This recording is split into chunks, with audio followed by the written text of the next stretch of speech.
Iran বনাম Israel, মধ্যপ্রাচ্যে ভয়াবহ যুদ্ধ, বিশ্ব কি তৃতীয় বিশ্বযুদ্ধের দিকে যাচ্ছে?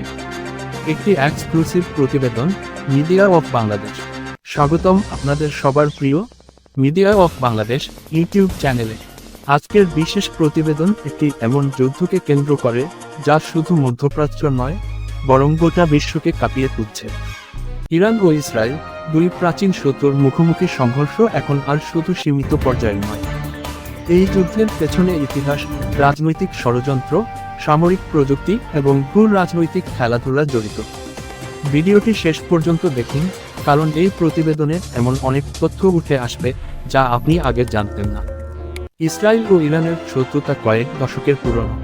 1948 সালে ইসরায়েল রাষ্ট্র প্রতিষ্ঠা হওয়ার পর ইরান প্রথম দিকে এই রাষ্ট্রকে স্বীকৃতি দিয়েছে।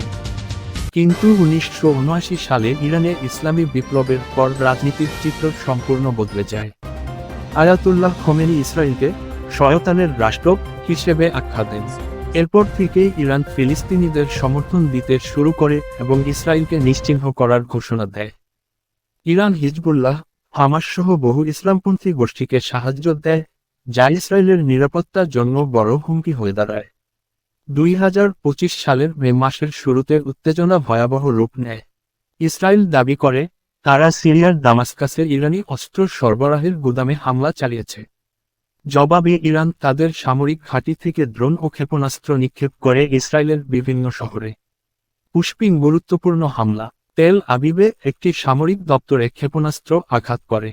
ইসরায়েলের উত্তর সীমান্তে হাইফায় ড্রোন বিস্ফোরণ ঘটে। ইরান দাবি করে এটি ছিল আত্মরক্ষামূলক প্রতিশোধ। ইসরায়েলও বসে থাকে না।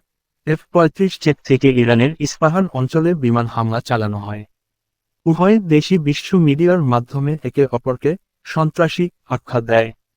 এই সংঘাতে বিশ্বের পরাশক্তিগুলোর ভূমিকা স্পষ্ট হয়ে ওঠে।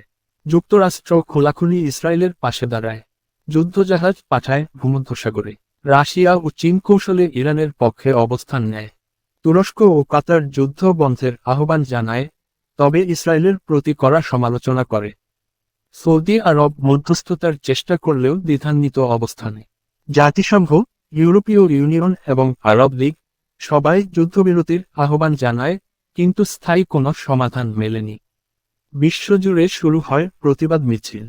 আমেরিকা, লন্ডন, পাকিস্তান, বাংলাদেশ সহ বহু দেশে ফিলিস্তিনের পক্ষে বিক্ষোভ। মুসলিম বিশ্ব ইসরায়েলের বিরুদ্ধে বয়কটের ডাক দেয়।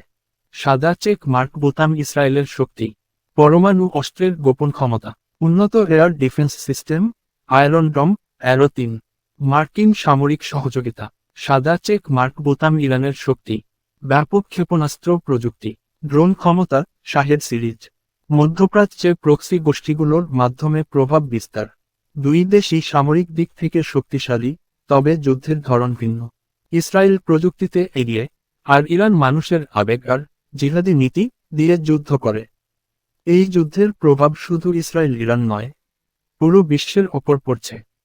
বিশ্ববাজারে তেলের দাম বাড়ছে হু হু করে। আন্তর্জাতিক রুটগুলো ঝুঁকিতে। মধ্যপ্রাচ্যে ব্যবসা বাণিজ্য স্থবির হয়ে গেছে। গোলাকার পুষ্পিন মানবিক দিক। গাজা, লেবানন, সিরিয়া ও ইরানে হাজার হাজার মানুষ খরচারা। স্বাস্থ্যসেবা ধ্বংস হয়ে গেছে। শিশু ও নারীদের মৃত্যু বেড়েছে ভয়াবহ হারে। বাংলাদেশ সহ দক্ষিণ এশিয়ার দেশগুলোর ওপরও এর প্রভাব রয়েছে, মূলত জ্বালানি ও পণ্যমূল্যের দিক থেকে। যুদ্ধবিরতির জন্য চেষ্টা করছে আন্তর্জাতিক সংগঠনগুলো, তবে কেউ এখনও কার্যকর মধ্যস্থতা করতে পারছে না। বিশ্লেষকরা বলছেন, এই যুদ্ধ দীর্ঘ হলে মধ্যপ্রাচ্যের নতুন জোট তৈরি হতে পারে। মুসলিম দেশগুলো একত্রিত হতে পারে একটি বড় প্রতিরোধ গোষ্ঠী হিসেবে। অপরদিকে পশ্চিমা বিশ্ব ও ইসরায়েল একটি সামরিক ব্লক তৈরি করবে। এটি দীর্ঘমেয়াদে তৃতীয় বিশ্বযুদ্ধের সম্ভাবনাও সৃষ্টি করতে পারে, বিশেষ করে যদি আমেরিকা ও রাশিয়া সরাসরি সম্পৃক্ত হয়। আপনি কি মনে করেন ইরান ইসরায়েল যুদ্ধ থামবে? এই যুদ্ধ কি শুধু মধ্যপ্রাচ্যের, নাকি পুরো বিশ্বের শান্তি ধ্বংস হয়ে যেতে পারে? কমেন্টে লিখে জানান আপনার মতামত। ভুলে যাবেন না, ভিডিওটি শেয়ার করুন, কারণ এ ধরনের বিশ্লেষণ সব জায়গায় পাওয়া যায় না। চ্যানেলটি সাবস্ক্রাইবও করুন, মিডিয়া অফ বাংলাদেশ, কারণ আমরা আপনার জন্য এমন সংবাদই পৌঁছে দিই যা অন্যরা বলে না। ধন্যবাদ সবাইকে। সুস্থ থাকুন, সাবধান থাকুন।